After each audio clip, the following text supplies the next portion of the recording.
3 दिनों का दौरा जो है वो उन कमांडर्स का भी शुरू हो गया है जो इन मुख्तलिफ हिस्सों से इस वक्त कमांड संभाले हुए हैं। और इन 3 दिनों के अंदर जो फौजी कमांडर्स हैं वो ग्राउंड जीरो पर जायजा लेने के बाद डिफेंस मिनिस्ट्री को, मरकजी सरकार को एक एक मिनट की जो अपडेट कर रहे हैं। और उसके बाद दिल्ली के अंदर भी CDS और उसके साथ साथ फौजी सरबराह जनरल मनोज मुकुंद नरवाने लगातार नज़र बनाए रखने के साथ साथ मौजूदा हालात पर तफसीलात वहाँ से हासिल कर रहे हैं। और यहाँ पर भी अब मुज़ाकराती अमल जो शुरू करने की बात हो रही है वो चीन से भी इसी तरह की आवाज़ आई है, जहाँ पर वज़ारत ख़ारजा के तर्जुमान की तरफ से बयान सामने आया कि डिप्लोमेटिक टाइज़ के ज़रिए हम दोनों ममालिक के अंदर इतनी कैपेबिलिटी है, दोनों इसके अहल है कि वो बातचीत के ज़रिए इस मामले का हल तलाश सकते हैं। लेकिन इन सब के बीच में एक और चीज़, लद्दाख से काफ़ी जो आम लोग हैं या फिर वहाँ अवामी नुमाइंदे हैं या रिटायर्ड जो हमने आर्मी ऑफिसर्स देखे, उनमें भी इस वक्त काफ़ी ज़्यादा नाराज़गी देखी गई इस चीज़ को लेकर कि सरकार को इस वक्त एक पेज पर खड़े होकर सीधे तौर पर चाइना को जवाब देना चाहिए, क्योंकि ये ऐसा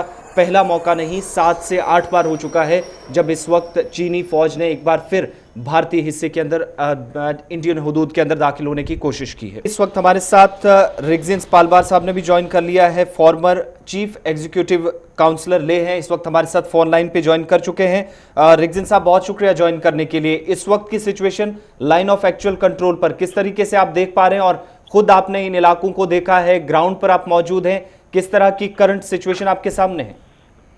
सबसे पहले तो मैं चाहूंगा कि भारत सरकार एक ऑफिशियल स्टेटमेंट इशू करके देशवासियों को बताए कि हालात एक्चुअल में क्या हुआ है, सही चीज बताएं। बिल्कुल अभी चुप्पी साध के बैठा हुआ है। नहीं तो हमें पता है जब पाकिस्तान के साथ कुछ होता है तो कितना भड़कते हैं हम लोग, क्या क्या स्टेटमेंट इशू नहीं करते हैं जी। मैं नहीं कहता हूं कि आप जिंगोइस्ट बनो, उनको धमकी दो, लेकिन अभी हकीकत जमीन पर हुआ क्या है, चाइना ने क्या क्या जबरदस्ती की है, कितना कैप्चर कर रखा है, अभी तक कितना जमीन खाया है, वो सारा ना केवल हिंदुस्तान को, पूरे वर्ल्ड को बताओ, स्टेटमेंट इशू करो। अभी कंफ्यूजन है, सब डाउट में बैठे हुए हैं, छिपाने की कोशिश कर रहे हैं हम लोग। क्या हम लोग अपना कमजोरी अभी भी दिखा रहे हैं ना?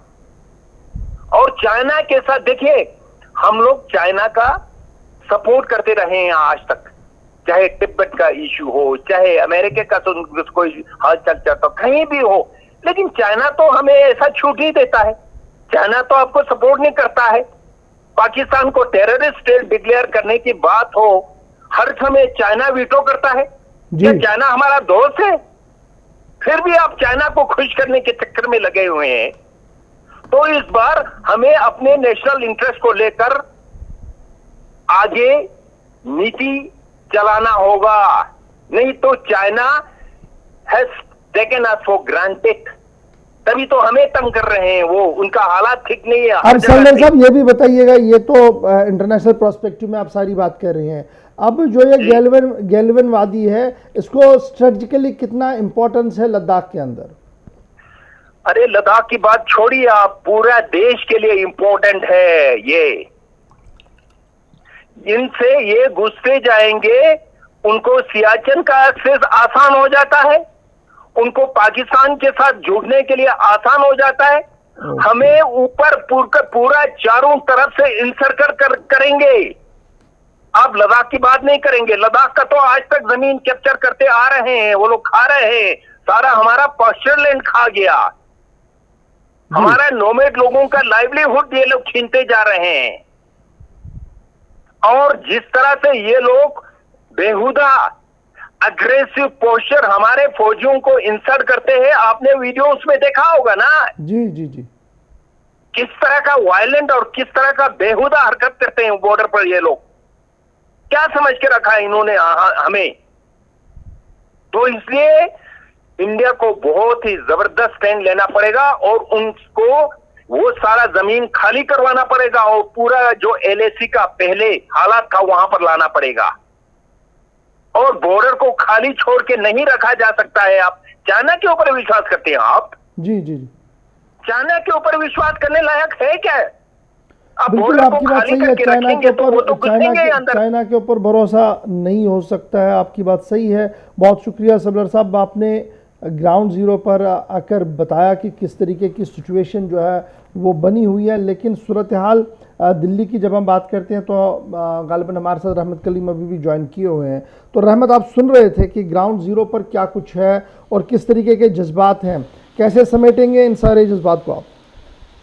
जी देखिए, बिल्कुल एलएसी का जो मामला है, हमने देखा है कि मौका ब मौका उसका जोग्राफिया बदलता रहा है। अक्सर कोशिशें चीन की तरफ से की जाती रही हैं कि वो एलएसी का जो एक लंबा सा दायरा है उसमें बार बार उनकी अंदराजी होती रहती है, वो आगे आ जाते थे आते हैं, और इस बार भी यही हुआ है कि आगे आकर के तंबू वंबू डाल करके बैठ गए हैं। तो इस बार चूँकि हिंदुस्तान ने अपना बहुत ही टाइट स्टैंड दिखाया है, तो इस बार उस वक्त तक के हिंदुस्तान की आर्मी भी नहीं हटने को, करीब 10 से 12 हज़ार आर्मी को पीछे से तैयार रखा गया, 5 से 6 हज़ार आर्मी आगे एलएसी पर भेजी जा चुकी है। तो इन जो 10 से 12 हज़ार पीछे तैयार रखी गई है आर्मी को, 5 से 6 हज़ार जो वहाँ एलएसी के आसपास मुकाबले के आमने सामने की जो आर्मी तैयार है, इन तमाम चीज़ों को देखते हुए हिंदुस्तान ने अपना स्टैंड साफ कर दिया कि जब तक कि वो वापस लौटेंगे नहीं अपने तंबू गाड़ी को लेकर के, तब तक के हिंदुस्तान की आर्मी भी वहाँ से वापस नहीं लौटेगी, आप अपने हद में अपने दायरे में नहीं आएगी। बताइएगा दिल्ली के अंदर आज क्या कुछ मजीद पेशरफ्त होने वाली है, क्योंकि कॉन्फ्रेंस फौजी सरबराह के साथ 3 दिन की कमांडर्स की जारी, आज दूसरा दिन है। जी बिल्कुल, देखिए आज ये पहली बार ऐसा हो रहा है कि कमांडर कॉन्फ्रेंस में एक ही मुद्दा सब पर हावी है।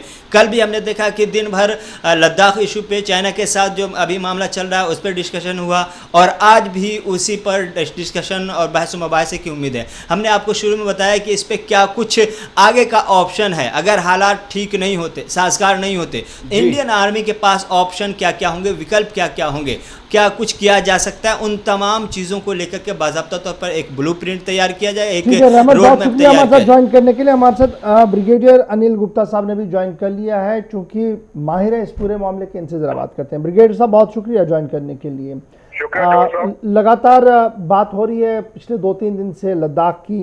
लद्दाख के लोगों के सेंटिमेंट्स अपनी जगह है, मुल्क की सलामती और सिक्योरिटी अपनी जगह है, कमांडर लेवल पर मीटिंग्स भी हो रही हैं, लेकिन as a former army warrior के किस तरीके से इस एग्रेशन को आप देख रहे हैं जो चाइना की तरफ से हो रहा है, और जो स्टैंड हमारी तरफ से लिया गया है, और क्या कुछ करने की जरूरत है? गौर साहब, सबसे पहले तो ये कहूंगा कि लद्दाख के लोगों की जो मैं कहूंगा फीलिंग्स हैं, पूरा देश उनके साथ है। कोई भी भारतीय नहीं चाहता कि हमारे किसी भी हिस्से पर इस प्रकार गैर कानूनी कब्जा किया जाए, और भारतीय सेना इस बात का यकीन करेगी जब मैं इनको विश्वास दिलवाता हूं। यहां तक बात है आर्मी कमांडर्स कॉन्फ्रेंस की, इसके साथ ज्यादा नहीं जोड़ा जाना चाहिए, क्योंकि ये रूटीन कॉन्फ्रेंस है। हर 6 महीने बाद ये कॉन्फ्रेंस होती है, इसे हम आर्मी कमांडर्स कॉन्फ्रेंस कहते हैं। इसका 3 दिन का एजेंडा होता है। पहले दिन ऑपरेशन डिस्कस किए जाते हैं, इसलिए कल डिस्कस हुआ, जैसा आपने कहा कि बाकी चीजों के बीच में लद्दाख का इस अभी जो जैसा डिस्कस हुआ होगा, पर ये कॉन्फ्रेंस सिर्फ इसके लिए नहीं बुलाई गई है, ये हमें समझना चाहिए। ये रूटीन कॉन्फ्रेंस हर 6 महीने में होती है। जहां तक अब बात है लद्दाख की, देखिए चीन ने बहुत बड़ी गलती की है।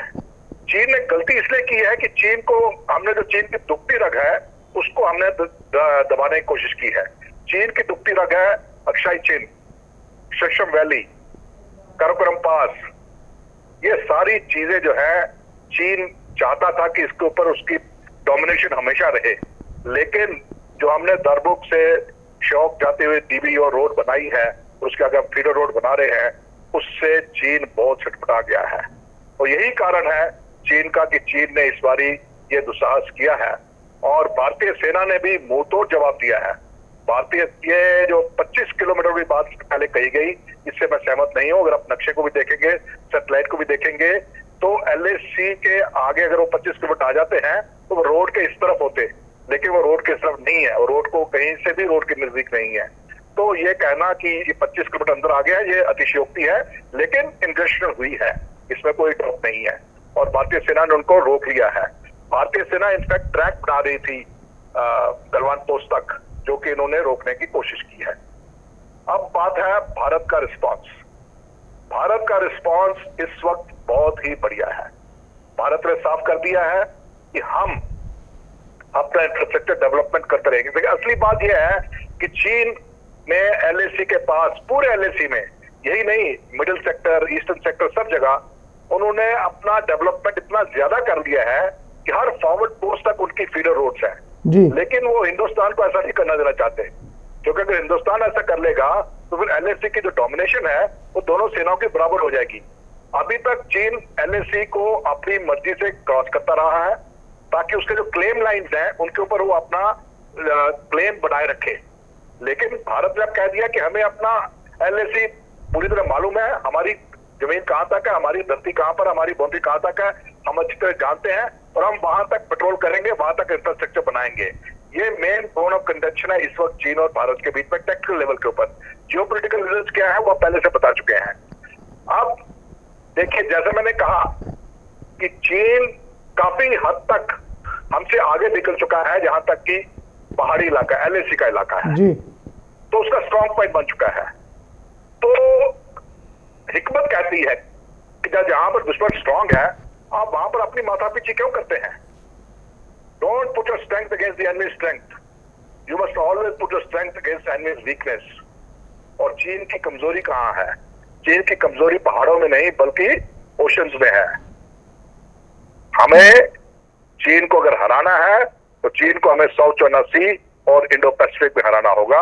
और यही आप देखेंगे, क्योंकि जो एडवांटेज हम इंडो पैसिफिक में हमारी है, हमारी स्ट्रेटेजिक लोकेशन की, चीन उसको कुछ भी नहीं कर सकता है। यानी यहाँ से टेंशन हटा के इंडो पैसिफिक पर लाना है, तब जाकर हम इनसे निपट सकते हैं। कहने का मतलब ये है कि उसकी स्ट्रेंथ की तरफ मत जाइए, उसको वहां पर रोक कर रखिए और उसको मजबूर कीजिए कि वो वहां से हटे। उसको मजबूर करने का तरीका यही है कि आप उसको साउथ चाइना सी में या इंडो पैसिफिक में उसकी जो कमजोरियां हैं, उसकी कमजोरी क्या है? उसका पूरा ट्रेड वहां से जाता है, टोटल इकोनॉमी उसके ऊपर डिपेंडेंट है। और ऑलरेडी डिपेंडेंट इकोनॉमी के ऊपर आप और रोक लगा देंगे तो आप सोच सकते हैं चीन का क्या हाल होगा।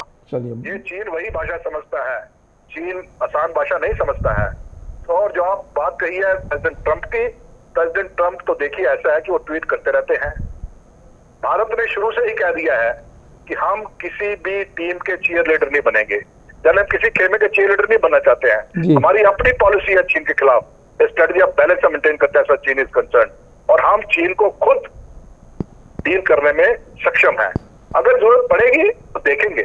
चलिए, बहुत शुक्रिया ब्रिगेडियर साहब हमारे साथ ज्वाइन करने के लिए।